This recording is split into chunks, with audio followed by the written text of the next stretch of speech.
গল্প আছে ভূতের, আমি পড়বো টাইম করে। Are you happy for your new book? দেখি বুকগুলো দেখাও তো।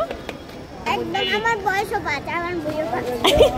সাহিত্য স্কুলে 2 দিনের জন্য একটা বইমেলার আয়োজন করা হয়েছিল। সেখান থেকে সব বাচ্চারা তাদের পছন্দের বই কিনেছে। আর আমি তো সাহিত্যকে বরাবরই স্টোরি বুক কিনে দেই অনেক, কারণ ও বই পড়তে পছন্দ করে। যেদিন কিনে দিয়েছি সেদিনই সে 3টা স্টোরি বুক পড়ে শেষ করে ফেলেছে। নতুন বই পেলে সে খুবই এক্সাইটেড হয়ে যায়। অ্যাডভেঞ্চার স্টোরি, এটা আমার একটা বুক। এই বুকটা হলো ইংলিশের বুক।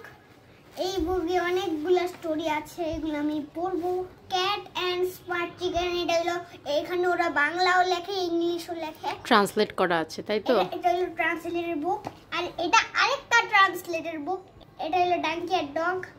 আর এটা হলো ভূতের বই, সবার প্রিয় বই। এখানে অনেক ভূতের গল্প আছে। নাম কি বইটার? বইটার নাম ছোটদের প্রিয় ভয়ঙ্কর ভূতের গল্প। ওকে, এখানে অনেক গল্প আছে ভূতের, আমি পড়বো টাইম করে। ওকে, নেক্সট। এটা হলো ছোটদের বিজ্ঞান কুইজ, বিজ্ঞান, এটা এগুলা বিজ্ঞানের বই। এখন 2-4টা পড়ি। না এখন না, এখন খেয়ে নাও তারপরে। এই না না না না না না না না, আমি এখনই পড়বো। এই 2-4টা পড়ে দাও খেতে যাব। আচ্ছা কোনটা পড়বা? আচ্ছা কোনটা পড়বা বলো। পাহাড়ের উঁচুতে উঠলে শ্বাসকষ্ট হয় কেন?